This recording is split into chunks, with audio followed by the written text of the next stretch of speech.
రాత్రి 12 గంటలైంది. ఆకాశంలో మబ్బులు కమ్ముకున్నాయి.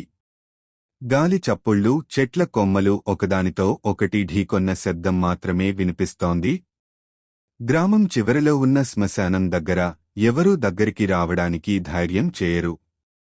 అక్కడ ఒక గాథ ఉంది. నల్ల చీర వేసుకున్న ఒక ఆడదెయ్యం ప్రతి పౌర్ణమి రోజున చుట్టూ తిరుగుతూ కనిపిస్తుందని. అయితే ఈ కథ కేవలం గాథేనా, లేక నిజమా? దీనికి సమాధానం కనుక్కోవాలని ముగ్గురు యువకులు రవి, శివ, మోహన్ ఒక సవాల్ పెట్టుకున్నారు. మనమంతా ఈ రాత్రి అక్కడే ఉండి రాత్రంతా గడిపేస్తే ఈ పుకారు నిజమా కాదా తెలుస్తుంది. రవి అన్నాడు. వాళ్లు టార్చ్లు, ఒక చిన్న కెమెరా మరియు తినడానికి కొద్దిగా స్నాక్స్ తీసుకుని బయలుదేరారు. శ్మశానం గేటు దగ్గరికి రాగానే గాలి ఒక్కసారిగా బలంగా వీసింది. చెట్ల కొమ్మలు విచిత్రమైన ఆకారాల్లో కదిలాయి. శివ చప్పున అన్నాడు, మనకు తోచదా? ఎవరో మనని చూస్తున్నట్టు ఉంది. మోహన్ నవ్వుతూ, అయ్యో, ఇవన్నీ మన భ్రాంతులు. కెమెరా ఆన్ చేయి, మొదలెట్టేద్దాం. వాళ్లు లోపలికి అడుగుపెట్టగానే పాత సమాధుల మధ్య ఒక నల్ల చీర కదిలినట్టుంది. రవి టార్చ్ ఆ దిశగా చూపించాడు. కాని ఎవరూ లేరు. అదే సమయంలో కెమెరా లెన్స్లో కాసేపు తెల్లని ముఖం, ఎర్రని కళ్ళు మెరిశాయి. నువ్వు చూశావా? రవి అరిచాడు. శివ, మోహన్ ఇద్దరూ తల ఊపారు. కాని మళ్లీ చూసేసరికి ఏమీ కనిపించలేదు. అప్పుడే వెనుక నుంచి తిరిగి వెళ్ళిపో అనే మహిళా స్వరం వినిపించింది. వాళ్లు ఒక్కసారిగా వెనక్కి తిరిగారు. ముందు ఆ నల్ల చీర వేసుకున్న ఆడదెయ్యం నిలబడి ఉంది. ఆమె కళ్లలోంచి ఎర్రటి వెలుగు విరబుస్తోంది. నల్ల చీర గాలి తాకిడిలో రెపరెపలాడుతూ ఉంది. రవి, శివ, మోహన్ ముగ్గురూ గట్టిగా గుండెలు కొట్టుకుంటున్నాయి. శివ బిగువుగా అన్నాడు, రండి, వెనక్కి పోదాం. ఇది నిజంగా దెయ్యమే. కాని మోహన్ ధైర్యం చేసి అడుగుపెట్టాడు. నువ్వెవరు? మాకు ఏమి కావాలి? దెయ్యం ఒక్కసారిగా గట్టిగా నవ్వింది. ఆ నవ్వు గాలిలో మోగుతూ చెవులు పగిలేలా అనిపించింది. నేను ఇక్కడికి వచ్చే ప్రతి ఒక్కరినీ హెచ్చరిస్తాను. కాని వెనకపోతే. ఆ మాట పూర్తికాకముందే ఒక్కసారిగా నేల కంపించింది. పక్కనున్న పాత సమాధులు కదలడం మొదలుపెట్టాయి. ఒక సమాధి మూత తెరుచుకుని లోపల ఎముకల చేతి బయటికి వచ్చింది. రవి భయంతో వెనక్కి తగ్గాడు. కెమెరా ఆన్లోనే ఉంది. అన్నీ రికార్డ్ అవుతున్నాయి. దెయ్యం వాళ్ల దగ్గరికి నెమ్మదిగా వచ్చింది. ఈ గ్రామం ఒకప్పుడు నా సొంతం. నన్ను చంపిన వాళ్లందరి ఆత్మలు ఇంకా ఇక్కడే ఉన్నాయి. మీరు వారిని కలవరపెట్టారు.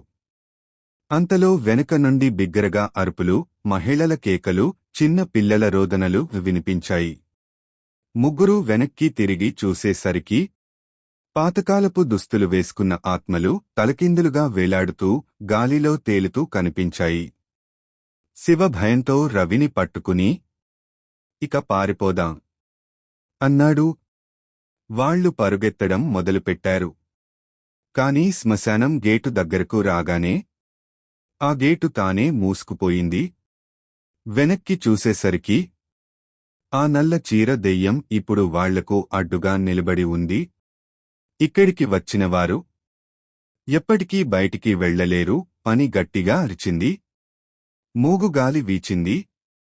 టార్చ్లైట్లు ఆరిపోయాయి. చీకటిలో ఒక్కసారిగా ముగ్గురి అరుపులు మాత్రమే వినిపించాయి. గాలి ఒక్కసారిగా ఆగిపోయింది. చీకటిలో వారి గుండె చప్పుళ్ళు మాత్రమే వినిపిస్తున్నాయి. రవి టార్చ్ మళ్లీ ఆన్ చేయడానికి ప్రయత్నించాడు. కాని ఒక్కసారిగా పక్కనే శివ కనిపించడం లేదు. శివ, శివ! రవి కేక వేయగా చీకటిలోంచి ఎక్కడో గొంతు నులిమినట్టు గొణుగుతున్న శబ్దం వినిపించింది. ఆ శబ్దం మెల్లగా దూరమవుతూ శ్మశానం లోతుల్లోకి వెళ్ళిపోయింది. మోహన్ గట్టిగా రవిని పట్టుకుని, ఇది మనల్ని ఒక్కొక్కరిని పట్టుకుంటుంది. మనం విడిపోకుండా కలిసి కదలాలి అన్నాడు. వాళ్ళు నెమ్మదిగా ముందుకు కదులుతున్నప్పుడు నేల క్రింద ఏదో గాలి పీల్చుకున్నట్టు శబ్దం వచ్చింది. రవి టార్చ్ కిందకు చూపించాడు. పాత సమాధి మూత కదులుతూ లోపల శివ ముఖం కనిపించింది. కాని అది శివ కాదు. అతని కళ్ళు పూర్తిగా నల్లగా మారి పెదవులు రక్తంతో తడిసిపోయాయి. మీరు రావద్దని చెప్పాను కదా శివస్వరం, కాని అది పూర్తిగా దెయ్యంలా మారింది. అతను ఒక్కసారిగా సమాధి నుంచి లేచి మోహన్ వైపు దూసుకెళ్లాడు. మోహన్ భయంతో వెనక్కి పడిపోయాడు. రవి అతన్ని లాగి పక్కకు జరిపాడు. అంతలో వెనుక నుంచి ఆ నల్ల చీర దెయ్యం మళ్లీ కనిపించింది. మీరు నన్ను చూసి పారిపోవచ్చని అనుకున్నారా? ఇక్కడి నుంచి బయటపడాలంటే నా కథ వినాలి అని చెప్పింది. అప్పుడే ఆ దెయ్యం చెయ్యి ఊపగానే చుట్టూ ఉన్న సమాధులన్నీ తెరుచుకున్నాయి. వారి నుంచి దీపాలు, శంఖాలు, మంత్రాల శబ్దాలు మరియు రక్తపు వాసన గాలిలో వ్యాపించాయి. వాళ్లు ఒక పాతకాలపు దృశ్యంలోకి లాగబడ్డారు. గ్రామం 100 ఏళ్ల క్రితం ఎలా ఉందో వారి కళ్ల ముందే కనిపించింది. మధ్యలో ఒక యువతి, అదే నల్ల చీర వేసుకున్న ఆ అమ్మాయి, మంటల్లో కేకలు వేస్తూ కాలిపోతుంది. గ్రామస్తులు ఆమెపై రాళ్లు విసురుతున్నారు. ఎందుకంటే ఆమెను జాదుగర్రి అని ఆరోపించారు. రవి, మోహన్ ఇద్దరూ శ్వాస ఆడక ఆ దృశ్యం చూస్తూ నిలబడ్డారు. దెయ్యం తిరిగి వాళ్ల వైపు చూసి, ఇప్పుడు చెప్పండి, మీరు ఈ గ్రామం కోసం చనిపోతారా? లేక శాశ్వతంగా నాతోనే ఉండిపోతారా? అని అడిగింది. ఆమె ప్రశ్న గాల్లో వేలాడుతూ ఉంది. రవి, మోహన్ ఇద్దరూ ఒకరినొకరు చూసుకున్నారు. భయంతో శ్వాస కూడా సరిగా తీసుకోలేకపోతున్నారు. మోహన్ కంపిస్తున్న స్వరంతో, మేము చనిపోం, మేము బయటికి వెళ్తాం అన్నాడు.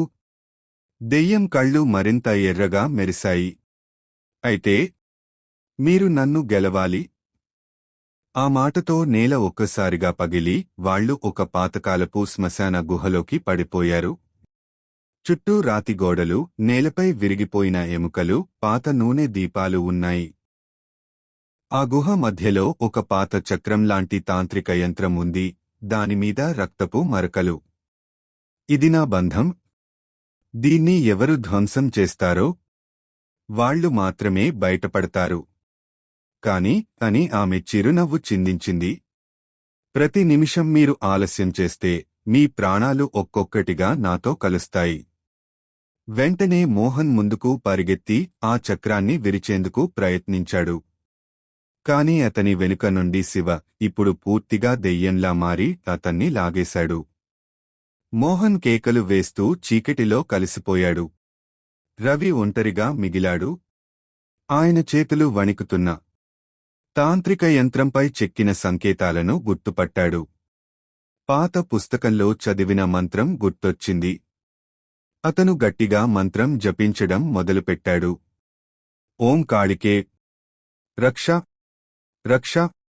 అకస్మాత్తుగా గాలి బలంగా వీచి దీపాలు ఒక్కొక్కటిగా ఆరిపోయాయి. దెయ్యం కేకలు వేస్తూ రవిని ఆపేందుకు పరిగెత్తింది. కాని మంత్రం చివరి పదం చెప్పగానే చక్రం నీలి జ్వాలల్లో కాలిపోయింది.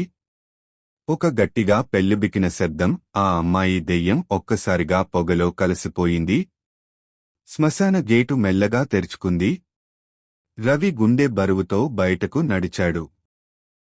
కాని వెనక్కి చూసినప్పుడు ఆ నల్ల చీర నేలపై పడి ఉంది. దానిపై ఎర్రని కళ్ళు మెల్లగా తెరుచుకుంటున్నాయి. రవి బయటకు వచ్చిన వెంటనే లోతుగా శ్వాస తీసుకున్నాడు. అయిపోయింది, ఇక సేఫ్ అనుకున్నాడు. కాని వెనక నుంచి ఒక గాలి తాకిడి.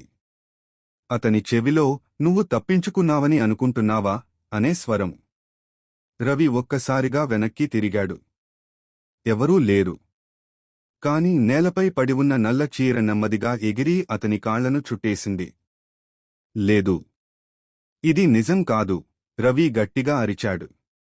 కాని ఆ చీర అతన్ని లాగుతూ మళ్లీ శ్మశానం లోపలకు తీసుకెళ్ళింది. అక్కడ శివ, మోహన్ ఇద్దరూ నల్ల కళ్లతో దెయ్యాలుగా మారి నిలబడి ఉన్నారు. వాళ్ళు ఇద్దరూ ఒకే స్వరంలో, మా దగ్గరికి రా. ఇప్పుడు నువ్వు మాది అని అన్నప్పుడు రవికి వెన్నులో చలిని పరిగెత్తింది. ఆకాశంలో ఒక్కసారిగా పిడుగులు పడ్డాయి. రవి మళ్లీ పోరాడేందుకు ప్రయత్నించాడు. కాని నల్ల చీర అతని ముఖం మొత్తాన్ని కప్పేసింది. అతను ఊపిరి పీల్చుకోలేకపోయాడు. చివరిసారి అతని కళ్ళు తెరిచి చూసింది. ఆ అమ్మాయి దెయ్యం చిరునవ్వు, వెనుక ఎర్ర చంద్రుడు. తర్వాత అన్నీ చీకటి. మరుసటి రోజు గ్రామస్తులు శ్మశానం పక్కన ఒక కెమెరా, టార్చ్, ఇంకా ఒక నల్ల చీర మాత్రమే కనుగొన్నారు. అది తాకిన వాళ్లు ఒక్కసారిగా వెనక్కి దూకారు. ఎందుకంటే చీరపై రవి ముఖం అరుస్తూ కనిపిస్తోంది. 100 ఏళ్ల క్రితం ఈ గ్రామం పచ్చని పొలాలు, శాంతియుత జీవనంతో నిండిపోయి ఉండేది. అక్కడ సీతమహాలక్ష్మి అనే యువతి జీవించేది. అందం, మంచితనానికి గ్రామం మొత్తం ఆమెను గౌరవించేది. కాని ఆమె వద్ద ఒక ప్రత్యేకమైన బహుమతి ఉండేది: మరణించబోతున్న వారి నీడను ముందే చూడగలగడం. ఒకరోజు గ్రామ పెద్ద కొడుకు అనారోగ్యంతో ఉన్నాడు. సీతమహాలక్ష్మి అతని తల్లికి 3వ రోజుకి అతను ఈ లోకం విడిచిపెడతాడు అని చెప్పింది. 3వ రోజు నిజంగానే అతను చనిపోయాడు. ఇది విన్న గ్రామస్తులు భయపడి ఆమెను పిశాచి, జాదుగర్రి అని పిలిచారు. మన గ్రామంలో ఉంటే మరెవరూ బతకరు అని పెద్దలు తీర్మానించారు. ఆమెను గ్రామం మధ్యలో కట్టేసి నల్ల చీర కప్పి మంటలు పెట్టేశారు. కాలిపోతున్నప్పుడు ఆమె కేక వేసింది: నన్ను కాల్చిన మీ రక్తం, మీ సంతానం రక్తం ఈ నేలమీద ఎప్పటికీ ప్రశాంతంగా ఉండదు. నా నల్ల చీర ఎవరు తాకినా వాళ్ల ప్రాణం నాది అవుతుంది. ఆ రోజు నుంచి ఆ శ్మశానం ఆమె గూటిగా మారింది. ఆమె ఆత్మకు ఆ నల్ల చీరే బంధం. అది ఎవరిని కప్పేస్తే వారు శాశ్వతంగా ఆమె రాజ్యంలోనే మిగిలిపోతారు. ఇప్పుడు రవి, శివ, మోహన్ ముగ్గురూ ఆమె శాపానికి బలైపోయారు. గ్రామం మాత్రం ఇంకా ఆ చీర గురించి గాథలే చెబుతుంది. కాని నిజంగా అది ఎక్కడుందో ఎవరికీ తెలియదు. ఎందుకంటే ఆ చీర స్వయంగా తన బలి కోసం తిరుగుతోంది. మానస అనే యువ జర్నలిస్ట్కి భయంకరమైన కథలంటే ఇష్టం. ఒకరోజు ఆమెకు ఒక పాత పత్రికలో శ్మశానంలో నల్ల చీర రహస్యం అనే కథనం కనిపించింది. దాన్ని చదివాక ఆమె మనసులో ఒకే ఆలోచన: నేను ఈ గాథ వెనుక నిజం కనుక్కోవాలి. మానస కెమెరా, సౌండ్ రికార్డర్ మరియు డ్రోన్తో రాత్రి 11:30కి ఆ గ్రామానికి చేరుకుంది. గ్రామం చివరలో ఓ వృద్ధుడు ఆమెను ఆపాడు. అమ్మా, అక్కడికి వెళ్ళొద్దు. ఈరోజు పౌర్ణమి, ఆమె బయట తిరుగుతుంది అని హెచ్చరించాడు.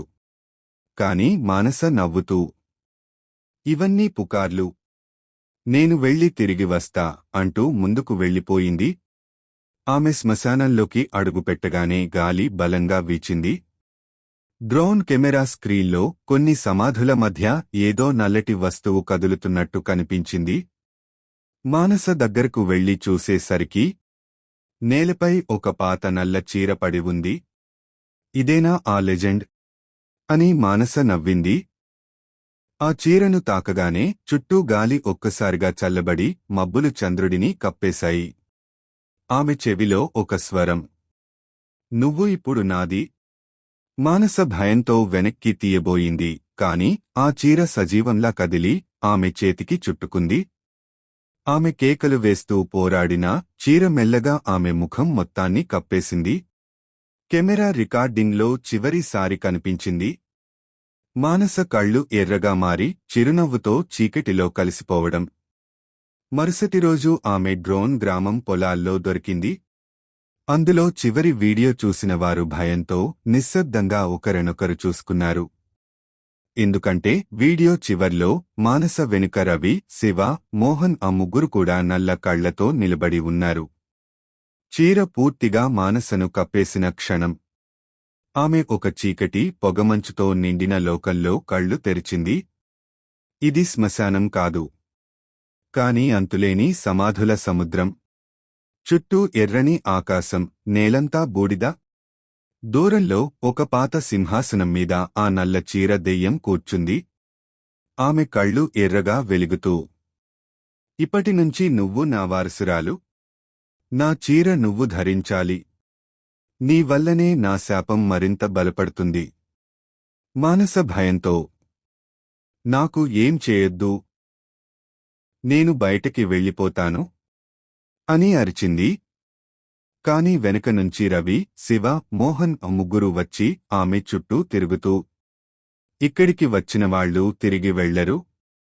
ఇక్కడి నుంచి బయటికి పోవడం ఒకటే, నువ్వు కొత్త బలిని తెచ్చుకోవాలి అన్నారు.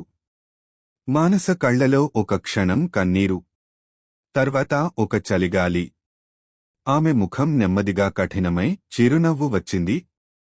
అయితే నాకు కొత్త బలి కావాలి అని చెప్పింది. తర్వాతి క్షణం మానస కళ్ళు కూడా ఎర్రగా వెలిగాయి. ఆమెకు నల్ల చీరను దెయ్యం స్వయంగా కప్పేసింది. చీర మానస శరీరంలో కలిసిపోయింది. ఇక ఆమె చీరరాణి, కొత్త బలులను శ్మశానానికి లాగి శాపం కొనసాగించే అధిపతి. మరుసటి వారం పక్క గ్రామంలో ఇద్దరు యువకులు రాత్రి రోడ్డుపై నడుస్తుండగా దూరంలో మానస వారిని చిరునవ్వుతో చూస్తోంది.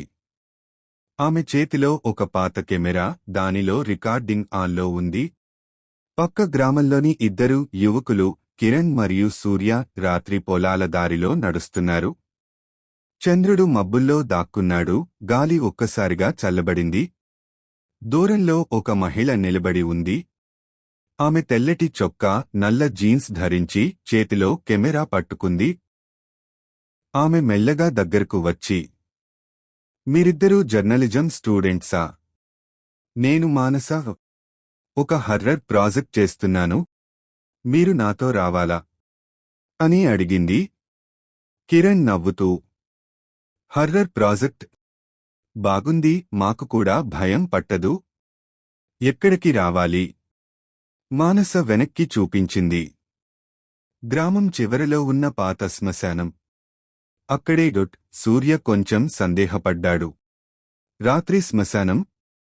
ఇది పిచ్చిదనం. కాని కిరణ్ ఒప్పించడంతో ఇద్దరూ ఆమెతో బయలుదేరారు. శ్మశానం గేటు దగ్గరికి రాగానే గాలి మరింత బలంగా వీచింది. మానస కెమెరా ఆన్ చేసింది. ఇప్పుడు మీరు లోపలికి అడుగుపెడితే మీరు చూసింది ఎవరూ నమ్మరు అంటూ గేటు తానే తెరుచుకుంది. లోపలికి వెళ్లిన వెంటనే చుట్టూ చీకటి కమ్మేసింది. అప్పుడే నేలపై ఒక నల్ల చీర పడి ఉంది. మానస మెల్లగా దానిని ఎత్తుకుంది. ఇదే నా ప్రాజెక్ట్కి ప్రాణం అని చెబుతూ చీరను కిరణ్ భుజంపై వేసింది. తర్వాత జరిగినది మెరుపు కంటే వేగంగా జరిగింది. చీర కిరణ్ని పూర్తిగా కప్పేసింది. అతను ఊపిరి ఆడక కేకలు వేసాగాడు. సూర్య భయంతో వెనక్కి తిరిగాడు. కాని గేటు మూసుకుపోయింది. చీకటిలో రవి, శివ, మోహన్ ముగ్గురి నల్ల కళ్ళు వెలిగాయి. మానస చిరునవ్వుతో, నా శాపానికి కొత్త రక్తం దొరికింది అని చెప్పింది. కిరణ్ చీరలో పూర్తిగా మాయమయ్యాడు. అతని కేకలు ఒక్కసారిగా ఆగిపోయాయి. చీర నేలపై పడి ఉండగా దానిమీద కిరణ్ ముఖం భయంతో గడ్డకట్టినట్లు కనిపించింది. సూర్య గుండెల్లో భయం ఊపిరాడనంతగా పెరిగింది. అతను పరిగెత్తి గేటు వైపు వెళ్లాడు. కాని గేటు వెనుక నుంచి నల్ల మబ్బులు లేచి అతన్ని వెనక్కి తోశాయి. ఇక్కడి నుంచి వెళ్లాలంటే నా పని పూర్తి చేయాలి. మానస మెల్లగా ముందుకు వచ్చింది. నీ పని అంటే? సూర్య వణుకుతూ అడిగాడు. మానస కళ్ళు ఎర్రగా మెరిశాయి. నల్ల చీర శాపాన్ని కొనసాగించడానికి ప్రతి పౌర్ణమి కనీసం 2 బలులు కావాలి. ఈరోజు నువ్వు రెండో బలి అవుతావు. సూర్యమానస మాట విన్న వెంటనే సమాధుల మధ్యలో పరిగెత్తాడు. అతను ఒక మూలలో పాత సమాధి వెనుక దాక్కున్నాడు. శ్వాస బెగబట్టి కూర్చున్నాడు. కాని అకస్మాత్తుగా వెనుక నుంచి ఎవరో చెవిలో చప్పున, దాక్కుని ఎక్కడికి పారిపోతావు? అతను వెనక్కి తిరిగి చూడగా అది కిరణ్. కాని ఇప్పుడు అతని ముఖం పూర్తిగా తెల్లగా, కళ్ళు నల్లగా మారాయి. కిరణ్ ఒక్కసారిగా సూర్య చేతిని పట్టుకుని లాగేశాడు. మానస నల్ల చీరను విసరగానే అది సూర్యను కప్పేసింది. అతని కేకలు గాలిలో కలిసిపోయాయి. మానస చీరను మడత పెట్టుకుని రవి, శివ, మోహన్ పక్కన నిలబడి ఈ పౌర్ణమి ముగిసింది. కాని వచ్చే నెలకు ఇంకా ఎక్కువ రక్తం కావాలి అని నవ్వింది. మధ్యరాత్రి. ఆకాశం మబ్బులతో కప్పుకుని ఉంది. గాలి నెమ్మదిగా ఊదినా దానిలో ఓ చల్లని భయం దాగి ఉంది. శ్మశానం ఆ ప్రదేశం మొత్తం ఒక నిశ్శబ్దం కప్పేసుకుంది. ఆ నిశ్శబ్దాన్ని చెరిపేది ఒక్కటే, దూరంలో వినిపిస్తున్న ఆడవారి విలపించే స్వరం. రాజు, గంగమ్మ, హరీష్ ముగ్గురు భయంతోనూ ఆతృతతోనూ ఆ శబ్దం దిశగా అడుగులు వేస్తున్నారు.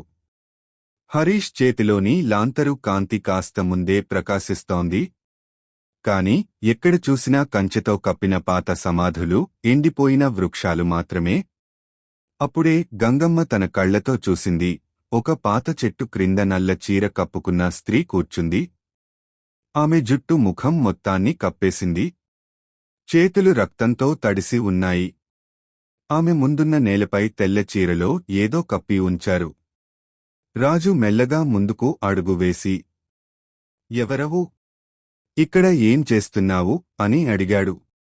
ఆమె తల నెమ్మదిగా పైకి లేపింది. ఆ కళ్ళు ఎర్రగా వెలుగుతున్నాయి.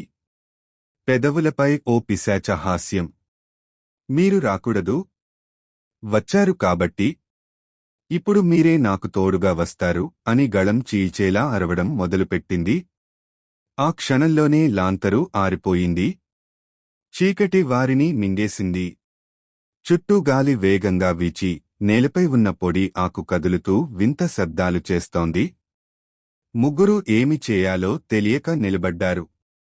ఆ స్త్రీ ఇప్పుడు నేలపై కప్పిన తెల్ల చీర వైపు చూపించి, దీన్ని తీయండి. మీ భవిష్యత్తు అందులోనే ఉంది అంది. హరీష్ భయంతో చెమటలు కార్చుకుంటూ, మనమది తీయకపోతే అని అడిగాడు. ఆమె ముఖంలో ఒక క్రూరమైన చిరునవ్వు మెరిసింది. తీయకపోతే మీలో ఎవరో ఒకరు రేపు సూర్యోదయం చూడరు అంది. వర్షం ఆగిపోయిన తర్వాత ఆకాశం మబ్బులతో నిండిపోయింది. పగలు అయినా వెలుతురు చీకటిలా ఉంది. రవి, కిరణ్, సుమన్ ముగ్గురు ఆ శ్మశానం నుంచి బయటకు రావాలని ప్రయత్నిస్తున్నారు. కాని వారు తీసే ప్రతి అడుగు తిరిగి అదే శ్మశానం గేటు దగ్గరికి తీసుకువస్తోంది. ఇది మనల్ని లోపలే బంధించింది అని సుమన్ భయంతో అన్నాడు. మనపై ఎవరో శక్తి ప్రయోగిస్తున్నారు. ఇది సాధారణ ఆత్మ కాదు, ఇది పిశాచి. రవి గట్టిగా ఊపిరి పీల్చుకుంటూ అన్నాడు. ఆ క్షణంలో దూరంలో మెల్లగా నల్ల చీరలో ఒక రూపం కదులుతూ కనిపించింది. గాలి మబ్బుల్లోంచి ఆమె ముఖం కొంచెం స్పష్టమైంది. 2 కళ్ళు రక్తం కారుతున్నట్టుగా ఎర్రగా ఉన్నాయి. పెదవుల చుట్టూ నల్లని మచ్చలు, దవడ కింద నుంచి మట్టి, బూడిద లాంటివి జారిపడుతున్నాయి. ఆమె నెమ్మదిగా ముందుకు నడుస్తూ చేతిలో పాత పసుపు రంగు చీర ముక్క పట్టుకుంది. ఇది మీకోసం కాదు. ఇది నాది. వెనక్కి ఇవ్వు అని గుసగుసగా వినిపించే భయంకర స్వరం వచ్చింది. అందరూ గుండెల్లో దడతో వెనక్కి తగ్గారు. కాని రవికి గుర్తొచ్చింది. ఆ పసుపు రంగు చీర ముక్కను వారు శ్మశానం అంచున మట్టిలో నుంచి లాగి బయటకు తీసి వేశారు. మన తప్పే జరిగింది. ఆ వస్తువే ఆమె కోసం ముఖ్యమైనది, రవి నిశ్శబ్దంగా అన్నాడు. ఇంతలో ఆ నల్ల చీర ఆడది ఒక్కసారిగా వేగంగా ముందుకు పరిగెత్తి కిరణ్ భుజాన్ని గట్టిగా పట్టుకుంది. అతని శరీరం ఒక్కసారిగా చల్లని మంచులాగా మారిపోయింది. కిరణ్ గొంతు మూసుకుపోయి ఏమీ మాట్లాడలేకపోయాడు. రవి, సుమన్ గట్టిగా కేకలేస్తూ అతన్ని విడిపించడానికి ప్రయత్నించారు. ఆ రాత్రి రవి, సునీత, రాజు ముగ్గురూ శ్మశానానికి వెళ్లకూడదని అనుకున్నా ఆ నల్ల చీర రహస్యం బయటపెట్టకపోతే ఊరుకోలేరు.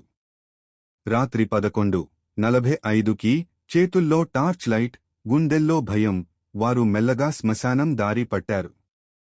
చుట్టూ చీకటిలో గాలి సీసీగా వీచుతూ, పాత చెట్ల కొమ్మలు ఎటుపడితే అటు కదులుతూ భయానక శబ్దాలు చేస్తున్నాయి. దూరంలో శ్మశానపు గుమ్మం కళ్ల ముందు కనబడగానే సునీత అడుగులు ఆగిపోయాయి. మనమిద్దరం ఇక్కడికి వచ్చి తప్పు చేస్తున్నామేమోరా అంటూ ఆమె గట్టిగా రవిని చూసింది. వెనక్కి వెళ్లినా ప్రయోజనం లేదు. నిన్న రాత్రి ఆ చీర మన గది తలుపు దగ్గరికి ఎలా వచ్చింది? అది తెలిసే వరకు మనకి నిద్ర రాదు అని రవి ధైర్యంగా అన్నాడు. గుమ్మం దగ్గరికి రాగానే మళ్లీ అదే వాసన, ఆ పాతదనం, రక్తం, మంట వాసన కలిసిన భయానక వాసన వారిని ఆవరించింది. ఆ వాసనతో సునీత చేతులు వణికిపోతూ రవికి ఆనుకుంది. శ్మశానం లోపలికి అడుగు పెట్టగానే మట్టిలో పడి ఉన్న నల్ల చీర మెల్లగా ఎగిరినట్టుగా కదిలింది. రాజు టార్చ్ ఆ దిశలో వేశాడు. కాని ఆ క్షణంలో టార్చ్ కాంతి ఆగిపోయింది. అప్పుడే చీకటిలో ఒక గాత్రం. నా చీరని ఎవరు తాకారు? ఆ స్వరం వినగానే వారి గుండెలు గట్టిగా కొట్టుకోవడం మొదలైంది. రవి టార్చ్ను మళ్లీ ఆన్ చేస్తే ఒక పాడైపోయిన స్త్రీ ముఖం, కళ్లలో ఎర్రటి కాంతి, ఆ నల్ల చీరని తన చేతుల్లో పట్టుకుని వారిని నేరుగా చూస్తోంది. రాత్రి ఆకాశంలో మబ్బులు ముసురుకొని చందమామ కాంతి ఆవరించిపోయింది. చుట్టూ ఉన్న చెట్లు గాలి తోడ్పాటుతో భయానక శబ్దాలు చేస్తూ కదిలాయి. మనోహర్, రమ్య మరియు రఘు ముగ్గురూ శ్మశానంలో మధ్యకు చేరుకున్నప్పుడు ఆ నల్ల చీర కదలడం ఆగిపోయింది. కాని దాని చుట్టూ చల్లటి గాలి ఒక వలయంలా తిరుగుతూ నేలమీద ఉన్న పొడి ఇసుకను తుఫాను లాగా ఎగరేసింది. రమ్య గుండె గట్టిగా కొట్టుకుంటూ, మనోహర్, ఇది మనమీద కోపంగా ఉన్నట్టు ఉంది. ఇప్పుడు ఏం చేద్దాం అంది. మనోహర్ తన చేతిలో ఉన్న పాత కాంతివంతమైన లోహపు తాలిస్మాన్ను చూపిస్తూ, ఇది నా తాతయ్య దగ్గర దొరికింది. దీన్ని వాడితే దాని శక్తి తగ్గిపోతుందని చెప్పారు. కాని ధైర్యం ఉండాలి అన్నాడు. అప్పటివరకు నిశ్శబ్దంగా ఉన్న రఘు, ధైర్యం? ఇది మనల్ని చంపేస్తే నువ్వు ఏం తలపెట్టావో చెప్పు అని కోపంగా అన్నాడు. అదే సమయంలో ఆ నల్ల చీర ఒక్కసారిగా నేల నుండి లేచి గాల్లో తేలింది. దానిలోంచి ఒక రక్తకళ్లతో కూడిన స్త్రీ రూపం బయటకు వచ్చింది. ఆమె కేశాలు పొడవుగా, ముఖం వంకరగా, పెదవుల దగ్గరనుంచి నల్లని పొగ ఎగుస్తూ కనిపించింది. ఆమె గర్జనతో, ఎవరు నా విశ్రాంతిని భంగం చేస్తున్నారు? మీలో ఒక్కరూ ఈ రాత్రిని దాటలేరు అని కేక వేసింది. రమ్య ఒక్క అడుగు వెనక్కి వేసింది. కాని మనోహర్ మాత్రం ముందుకు సాగి తాలిస్మాన్ను గాల్లో ఊపాడు. వెంటనే దానినుంచి వెండి కాంతి వెలువడింది. ఆ కాంతి ఆ స్త్రీ రూపం మీద పడగానే ఆమె కేకలు వేస్తూ వెనక్కి తగ్గింది. కాని అది కేవలం కొద్దిసేపు మాత్రమే పనిచేసింది. ఆ కాంతి మసకబారిపోయింది. ఇది పూర్తిగా పనిచేయట్లేదు. ఇంకేదో కావాలి, మనోహర్ అరిచాడు. ఇక ఆ స్త్రీ రూపం తిరిగి దూసుకొస్తూ రఘును పట్టుకోవడానికి సిద్ధమైంది. అది అర్ధరాత్రి సమయం. పల్లె అంతా మౌనంగా ఉంది. కాని ఆ మౌనం మధ్యలో ఒక్కసారిగా దూరం నుండి వినిపించిన అరుపు గుండెల్లో గుబులు పెట్టింది. వినోద్, సునీల్, గంగమ్మ ముగ్గురూ శ్మశానానికి చేరుకునే వరకు ఆ అరుపు ఒక్కసారిగా ఆగిపోయింది. చీకటిలో గంగమ్మ జాగ్రత్తగా తన తాయెత్తు చేతిలో పట్టుకుని మంత్రాలు జపిస్తూ ముందుకు నడిచింది. ఒక చెట్టు క్రింద నల్ల చీర కప్పుకున్న స్త్రీ వాలి కూర్చుని ఉంది. ఆమె వెన్నెముక వంగి, తల వంచి చేతులతో నేలను త్రవ్వుతున్నట్లు కనిపించింది. వినోద్ ధైర్యం చేసి అడిగాడు, నీకు ఏమి కావాలి? ఆ స్త్రీ మెల్లగా తల ఎత్తి చూసింది. ఆ కళ్లలో రక్తం మరిగినట్టుగా ఉంది. ఆమె పెదవుల నుండి తక్కువ శబ్దంలో, నా ప్రాణం దొంగిలించిన వారిని నాకు ఇవ్వండి, లేకపోతే మీ ప్రాణాలే ఇస్తారు అని గద్దించింది. గంగమ్మ తన మంత్రాల శక్తితో ఆ ఆత్మ ముందు వెలుగుతున్న దీపం పెట్టింది. కాని గాలి ఒక్కసారిగా ఉద్ధృతంగా వీచి ఆ దీపాన్ని ఆర్పేసింది. చీకటిలో ఒక్కసారి ఆ ఆత్మ వినోద్ వైపు ఎగిరివచ్చింది. రవి, అనిత ఇద్దరూ నల్ల చీరలో ఉన్న ఆ ఆత్మను అర్థం చేసుకునే ప్రయత్నంలో ఉన్నారు. ఇది మనకి హాని చేయాలనుకోవడం లేదు, కాని ఏదో చెప్పాలని ఉంది. అనిత నిట్టూర్చింది. రాత్రి 12కి దగ్గర అవుతోంది. చుట్టూ గాలిలో ఒక భిన్నమైన చలి. సమాధుల దగ్గర మంటలు చిటప్టలాడుతున్నాయి. నల్ల చీర ఆత్మ తన చెయ్యి రవివైపు చాచింది. అతని కళ్ల ముందు ఒక పాత ఫోటో మెరిసింది. ఆ ఫోటోలో ఒక చిన్న అమ్మాయి గుండ్రటి ముఖం చిరునవ్వుతో ఉంది. ఇది నా చెల్లెలు కావచ్చు.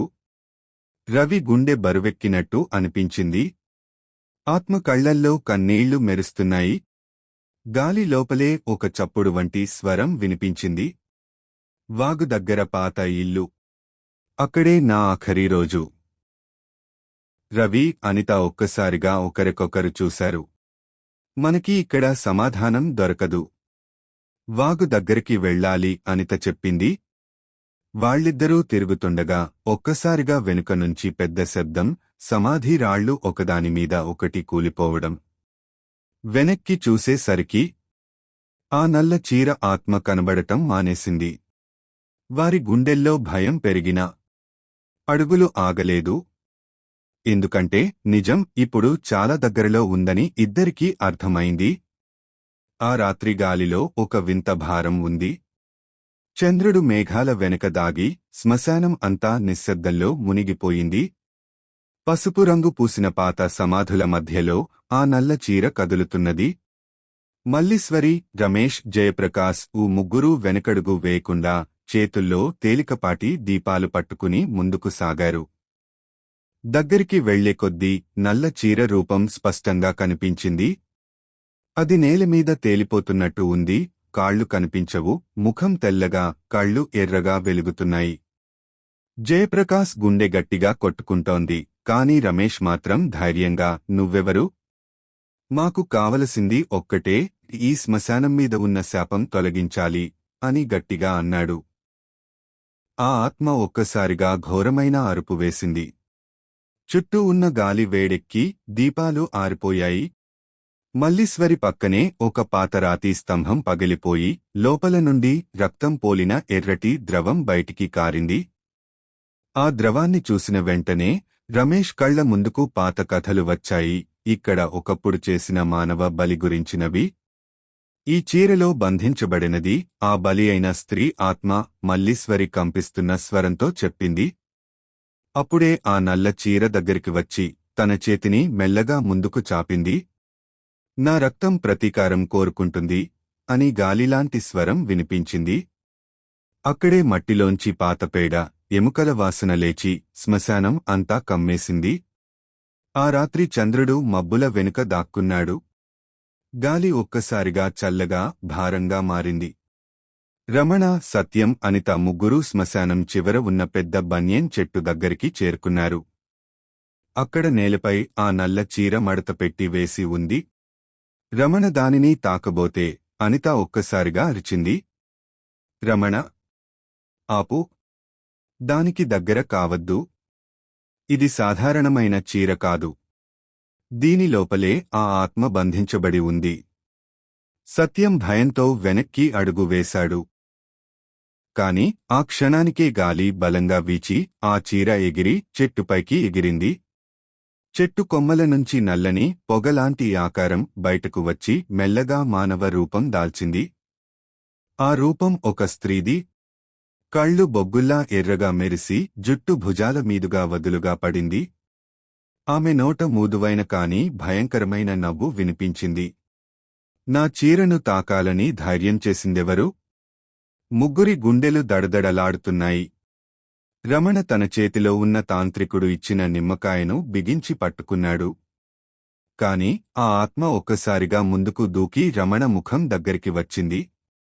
ఆమె స్వరం గర్జనలా మారింది. మీరు తప్పించుకోలేరు. ఈ శ్మశానం నుంచి బయటపడటానికి ఎవరో ఒకరి ప్రాణం నాకు ఇవ్వాలి. ఆ క్షణంలోనే చెట్టు వెనుక ఎవరో కదలిక. ఎవరో ఒకరు వారిని గమనిస్తున్నట్లు అనిపించింది. సూర్యాస్తమయం దగ్గరపడుతున్న కొద్దీ ఆ శ్మశానంలోని గాలి మరింత భారంగా, చీకటి మరింత ఘనంగా మారింది. చంద్రుడు ఇంకా ఉదయించకముందే దూరంగా ఏదో రకమైన మంత్రోచ్చారణ వినిపించింది. అజయ్, మాలతి, రవి ముగ్గురూ ఆ శబ్దం వైపు జాగ్రత్తగా నడుస్తూ వెళ్లారు. ముందు ఒక పెద్ద వృక్షం కింద నల్ల చీరలో కప్పబడి ఒక స్త్రీ కూర్చొని ఉంది. ఆమె ముందు దీపం వెలుగుతోంది. చుట్టూ నల్ల మట్టితో వేసిన చక్రం, మధ్యలో ఎర్రటి పువ్వులు, నిమ్మకాయలు, రక్తపు చుక్కలు కనిపించాయి. ఆమె తల ఎత్తి అజయ్ వైపు చూసింది. ఆ చూపు ఒక్క క్షణంలోనే అతని గుండెను గడ్డకట్టేలా చేసింది. ఆ కళ్లలో కరుణ, కోపం, ప్రతీకారం కలగలసి ఉన్నాయి. మీరు ఇక్కడ ఎందుకు వచ్చారు అని ఆమె గంభీరంగా అడిగింది. మాలతి ధైర్యంగా ముందుకు అడుగేసి, ఈ నల్ల చీర వెనుక రహస్యం ఏమిటో తెలుసుకోవాలి.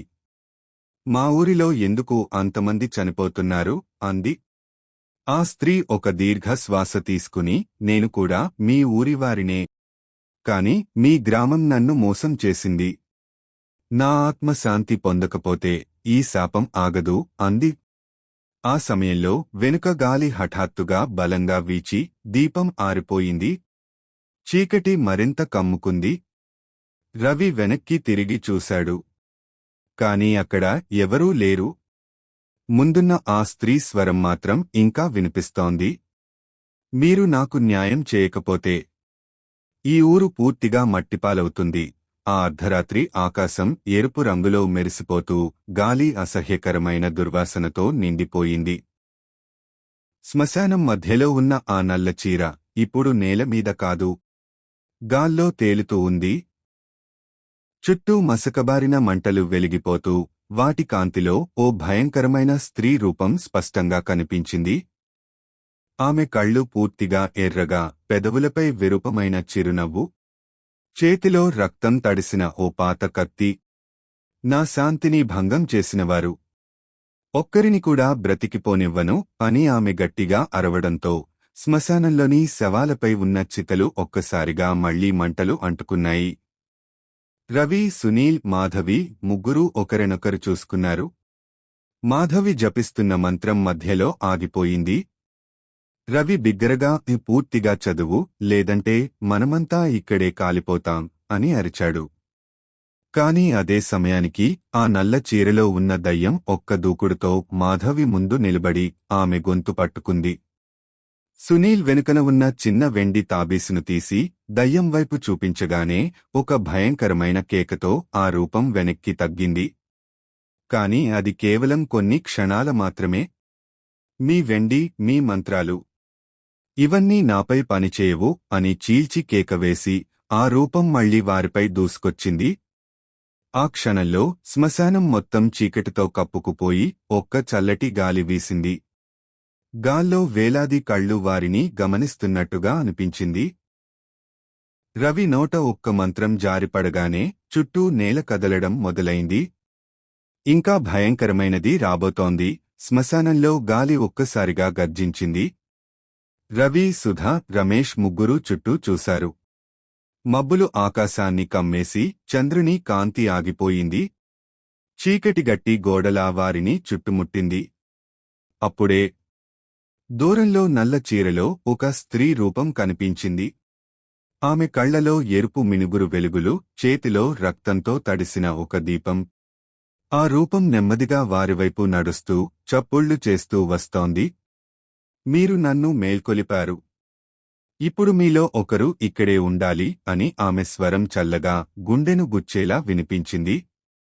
రమేష్ వెనక్కి తగ్గుతూ, మేము ఏ తప్పూ చేయలేదు. దయచేసి మమ్మల్ని విడిచిపెట్టండి అన్నాడు. కాని ఆ రూపం ఒక్కసారిగా అతని ముందుకు చేరి తన చల్లని చేతిని అతని భుజంపై పెట్టింది. రమేష్ గుండె ఒక్కసారిగా బలంగా కొట్టుకుని ఆగిపోయింది. రవి, సుధ కేకలు వేస్తూ వెనక్కి పరుగెత్తారు. కాని శ్మశానం గేటు మూసుకుపోయి ఉంది. చీకటిలో ఎర్ర కళ్ళు దగ్గరవుతున్నాయి. ఇక్కడే ఆ రాత్రి నిజమైన శాపం మొదలైంది రమేష్కి అనిపించింది. ఇప్పుడు తన దగ్గరున్న సమాధానం ఒక్కటే. ఈ నల్ల చీరను పూర్తిగా నాశనం చేయాలి.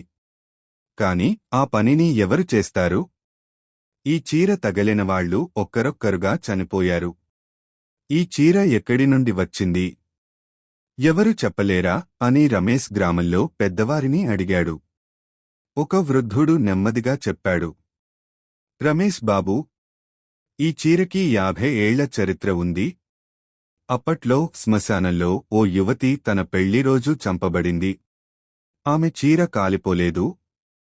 అదే ఇప్పుడు తిరిగి ప్రత్యక్షమైంది.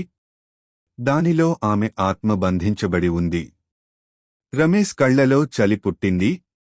అయితే ఈ ఆత్మని విడుదల చేయాలంటే వృద్ధుడు చెప్పాడు. పౌర్ణమి రాత్రి ఆమె మరణించిన సమయానికి ఆ చీరని ఆమె సమాధి మీద వేసి మంట పెట్టాలి. కాని జాగ్రత్త, ఆమె ఆత్మ నీతో మాటలు మాట్లాడి మాయ చేయడానికి ప్రయత్నిస్తుంది. ఆ రాత్రి పౌర్ణమి. గాలి బలంగా వీస్తుంది. ఆకాశంలో మబ్బులు చందమామను ముసురుకుంటున్నాయి. రమేష్ చీరను తీసుకొని శ్మశానంలో ఆ సమాధి దగ్గరికి వెళ్లాడు. కాని సమాధి దగ్గరికి చేరగానే అదే నల్ల చీరలో ఉన్న ఆమె ప్రత్యక్షమైంది.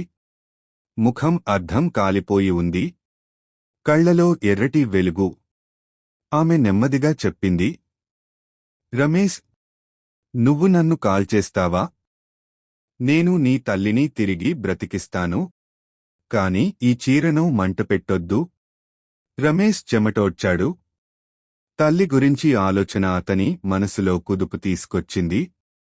తను ఏం చేయాలో తెలియక అటు ఇటు చూశాడు. అతను తీసుకునే నిర్ణయం రమేష్ జీవితాన్ని మార్చేస్తుంది. ఆ సమయాన దూరంగా ఆగిన బావి దగ్గర నల్ల చీరలో ఒక పొడవాటి ఆకారం కనిపించింది. ముఖం మాత్రం పూర్తిగా నీడలో. కాని కళ్ల దగ్గర ఒక ఎర్రటి వెలుగులా మెరుస్తోంది. ఆమె వచ్చింది అని శ్మశానంలో పనిచేసే పాత వృద్ధుడు మెల్లగా అన్నాడు. ఆ క్షణంలోనే చుట్టూ గాలి కటకటలాడుతూ చల్లగా వీచింది. పక్కనే ఉన్న వేప చెట్టు కొమ్మలు కదలకపోయినా దాని ఆకులు మాత్రం ఉలిక్కిపడ్డట్టు కదిలాయి. ఆ నల్ల చీరధారి ఒక్క అడుగు ముందుకు వేసిన ప్రతిసారీ నేలపై నీడ పొడవుగా వ్యాపించి వారివైపు చేరుతోంది. అనిల్ కాళ్లు వణుకుతున్నాయి. కాని ఏదో అజ్ఞాత శక్తి వాళ్లను కదలకుండా నిలిపేసింది. ఆమె ఒక్కసారిగా నోరు తెరిచి ఒక తీవ్ర కేక వేసింది. దాని ప్రతిధ్వని మొత్తం శ్మశానాన్ని కప్పేసింది. ఆ కేకతోనే బావి దగ్గర నిద్రిస్తున్న కాకులు గుంపుగా ఎగిరి ఆకాశంలో అరుస్తూ తిరుగుతూ పోయాయి. ముగ్గురు చీరను పట్టుకుని శ్మశాన మధ్యలో ఉన్న ఆ పాత బావి దగ్గరికి వెళ్లారు.